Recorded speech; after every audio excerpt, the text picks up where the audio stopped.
Hi, my name is Jeanette, and I want to thank you for joining me on the channel Jane Reads. So today I thought I would try a chapter of the 5 lowest rated books on my Goodreads shelf.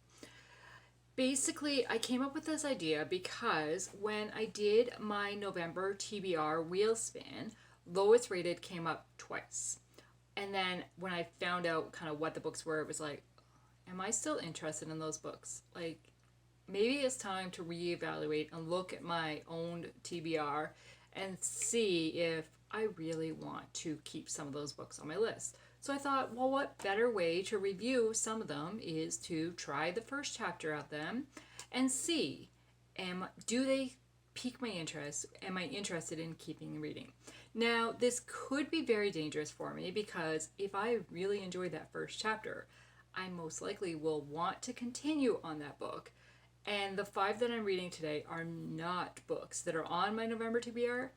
And I haven't finished a book yet that is on my November TBR.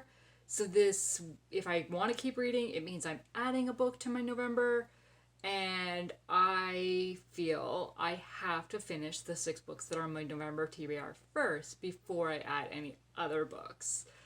So this could be a little dangerous, but we're going to go with it and see what happens. So as I said, because I already have 2 lowest rated books on my November TBR, I am not counting those 2 because they are on my November TBR to read. So I am not counting them as try a chapter of them and decide whether I'm going to keep them or if I'm going to unhaul these books. So we're starting with 5 different books, like the next lowest rated books. Okay, so book number 1 is Reinventing Rachel by Alison Strobel. It is rated 6.9. No, it's not. It is rated 3.69. And it is on my Kindle, so this is the cover here. It is a women's fiction, and it says, God let Rachel Westing down. For 26 years, she has done everything by the book. She figures he should have her back. But then she learns her fiancé is cheating on her. Her parents are getting a divorce, and her Christian mentor has a pill addiction. Where is God in all this? Nowhere, as far as Rachel can see. Wounded, bitter, and with a shattered faith, she quits her job and goes across the country to live with Daphne, her childhood best friend whose soul Rachel once thought she was meant to save. Confident, successful, fun-loving Daphne sets out helping Rachel reinvent herself, and for a while it's exciting. But when another tragedy shakes Rachel to the core, what little bit of self-possession she has left begins to unravel. A true-to-life story that will draw you in and keep you biting your nails until the end. So we'll see, does the first chapter draw me in and want to keep reading?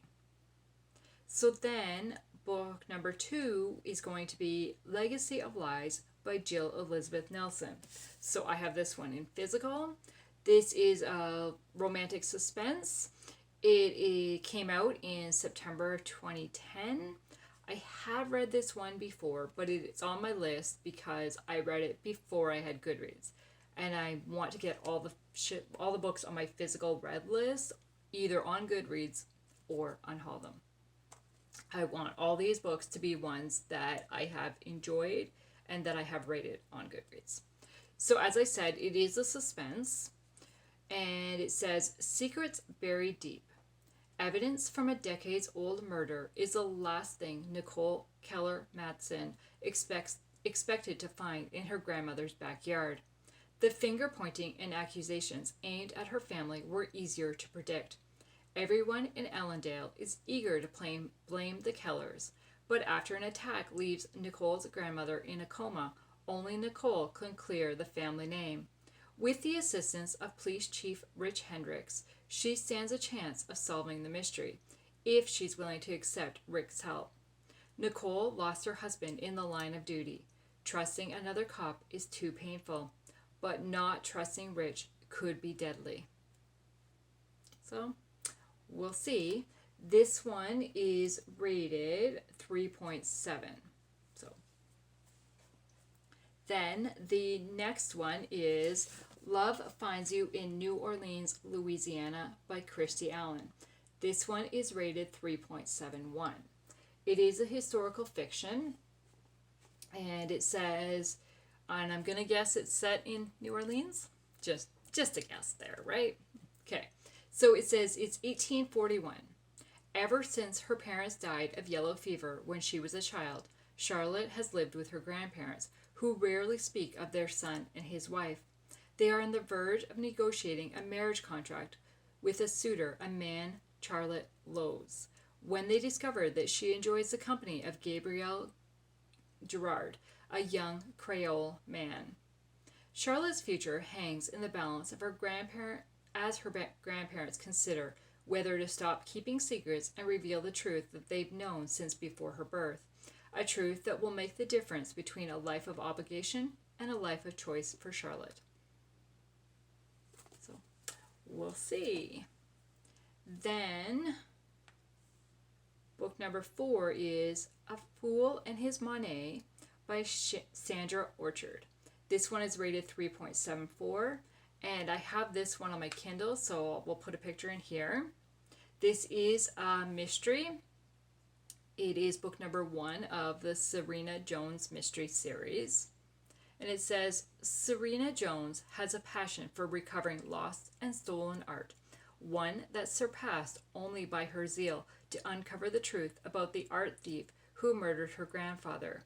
She's joined the FBI art crime team with the secret hope that one of her cases will lead to his killer.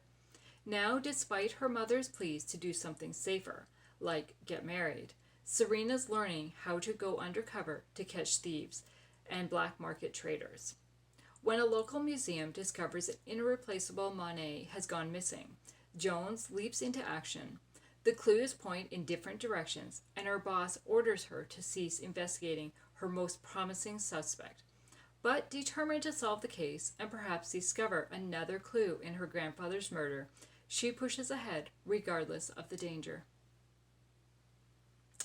Then, book number 5 is To the Farthest Shores by Elizabeth Camden. This one is rated 3.79, and this is probably the newest one on my shelves out of all these books. This one I did a book haul probably, I think I hauled it over the summer, pretty sure. So it is another historical fiction. And it says, the unpredictability of her upbringing prepared Army nurse Jenny Bennett to face any challenge at the Presidio Army base. But the sudden reappearance in her life of the dashing naval officer who broke her heart 6 years ago is enough to rattle even her.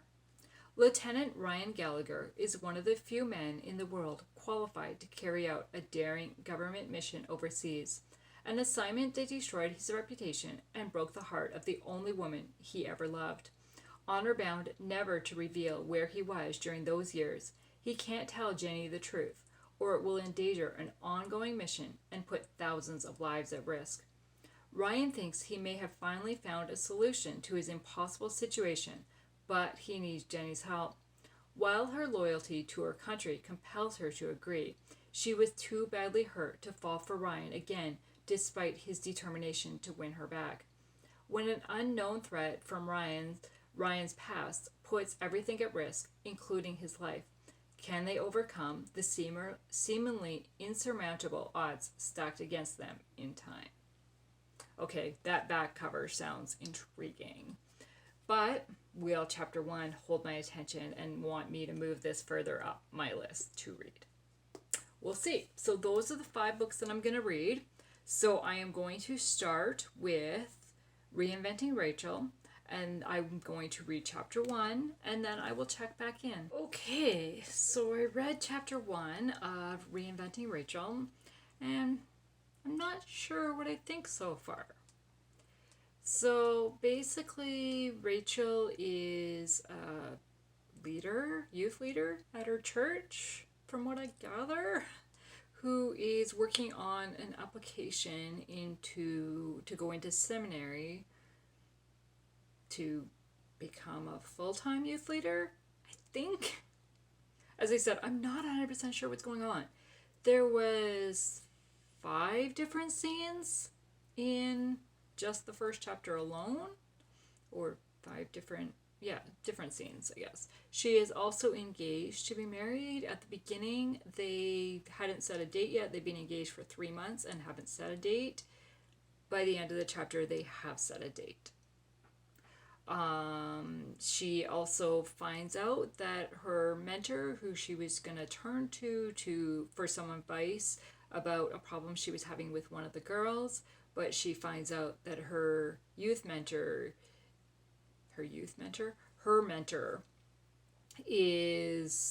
has been addicted to pain pills and is going into rehab and is kind of doubting her faith in God, or has lost her faith in God at this time, and so she cannot mentor Rachel. And Rachel is working on writing her essay for entrance into seminary, and says, I have to find it.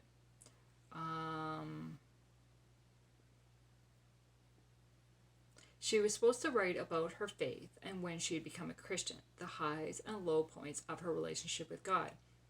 But for some reason she was struggling.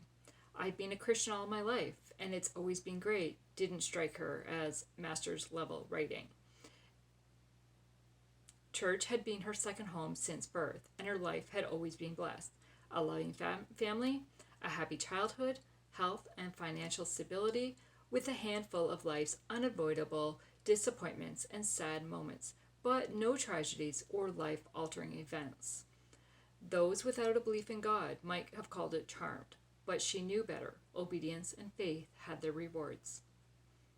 So, I mean, knowing after reading the synopsis of the book, you know that, okay, she's thinking she's lived a great life and hasn't had to experience anything.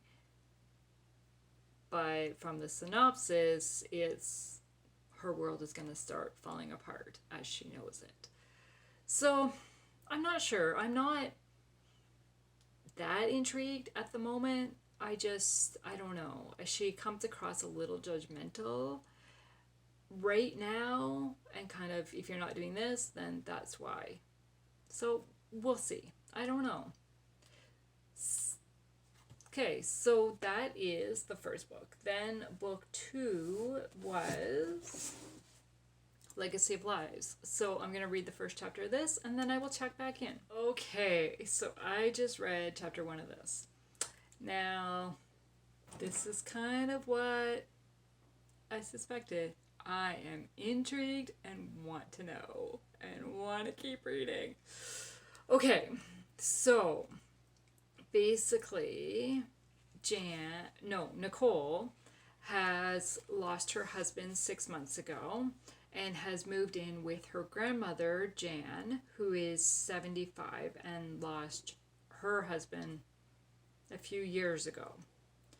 And they are just talking about the business that Jan runs and trying to decide. Then Nicole goes out into the yard where some construction crews are doing some work, not at this time, but have been doing some work. And she sees a bag buried in the dirt and kind of intrigued. So she goes over and kind of digs out the bag and finds out that there is an infant's body in the bag. And she goes to ask her grandmother if she knows anything about it, and her grandmother just kind of bottles up, shuts down, won't talk, say anything. She calls the police come over and begin the interview process and begin kind of investigating the crime scene.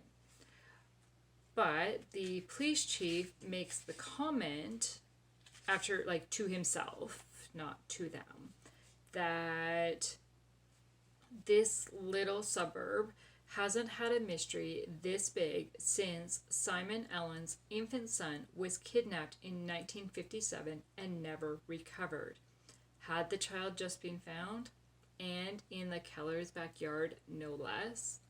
So apparently the Kellers, who is Jan, so the grandmother, is a pillar of the community. And So now it's like, is the infant son the kidnapped, or is this baby that they found the infant son that had been kidnapped back years ago? I'm intrigued. I want to know. I want to know what's going to happen. Okay, so that is book number 2. Book number 3 is Love Finds You in New Orleans, Louisiana by Christa. So this is an historical fiction. So I am going to go get a drink and read the first chapter, and then I will check back in. Okay, chapter 1 of this one finished. I'm not sure. Right now, honestly, I'm bored. But it's chapter 1. It was only 10 pages long, and there's only 2 scenes in it. So it's kind of, nothing's really happened yet. Her grandmother, Charlotte, lives with her grandparents, and her grandmother has stated that she needs to take piano lessons. And her friend Justine is joining her in the lessons. Then the next scene is the lessons start. And now somebody's coming to visit, and Charlotte wants to visit with them. That's it. So, yeah, I'm not in a rush to continue. We'll see. Nothing's drawing me in at this point in time, so we'll see. Okay, so then book number 4 is on my Kindle, so I need to find it. It was the Serena Jones mystery one, which was A Fool and His Monet. So I will read a chapter from there, and then I will check back in. Okay, so I have finished another chapter, and I don't know what I think at this point in time. We find out that Serena works undercover for the FBI. And in chapter 1, she is on her first case, and she is trying to take down art dealers who are selling stolen paintings. So during her first undercover assignment, there's a little glitch in the assignment, and she begins to wonder, is this really the job for her? Does she want to quit? And so it's kind of made her a little nervous. The assignment works out in the end, but she now is kind of nervous and kind of jumping at everything. She comes home and finds her superintendent in her apartment because he was covering for her friend who was looking after the cat. So as they're talking, the friend shows up, and all of a sudden the superintendent's like, I gotta go, and runs away, basically. And she's like, what was that?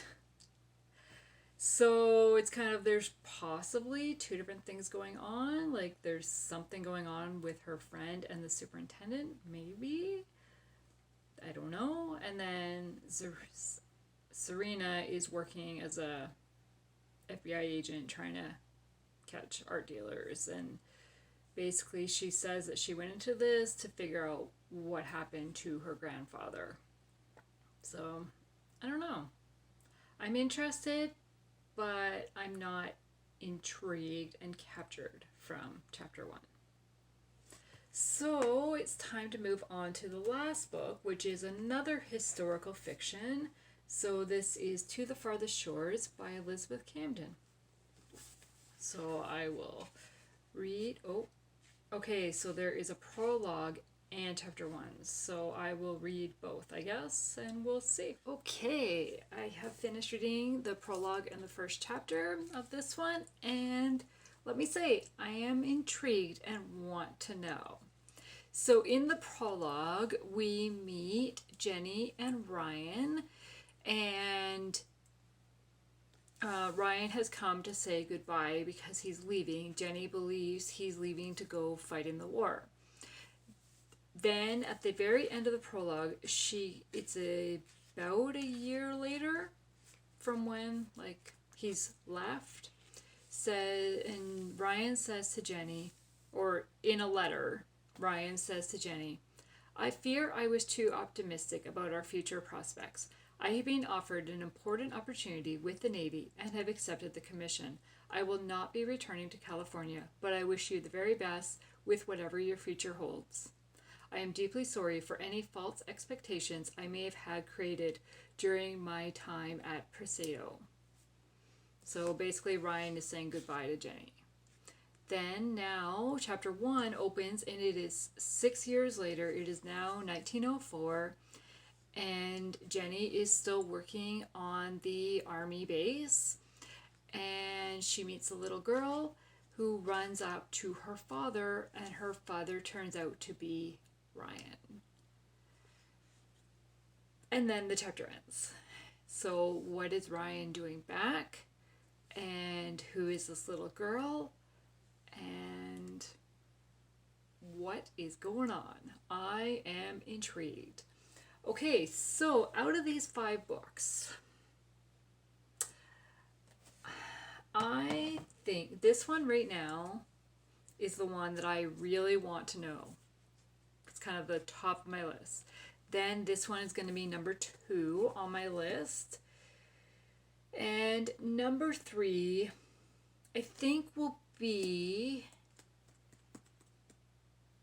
A Fool and His Monet by Sandra Orchard. So that is the Serena Jones mystery. And then number 4 and number 5 are kind of at the same. Reinventing Rachel and Love Finds You. These are the 2 that I am kind of least interested in at this time. But I've now read 1 chapter of them, and then if I decide to get rid of them, is that considered a DNF? Because I haven't given it much of a chance, so I don't know if I would consider that a DNF. Would you consider that a DNF? Let me know. But these 2 are definitely the ones that are on the top of my list that kind of, if a mystery comes up on my wheel spin next, this is the one to pick up. If a historical fiction comes up, this is probably what I'm going to pick up. Or maybe I just continue reading them and add them to my November TBR. So have you read any of these books? If you have, I'd love to hear about your thoughts in the comments below. And if you haven't, which one kind of from the very brief introduction that kind of intrigues you the most? I'd love to chat. Thank you for joining me. Bye.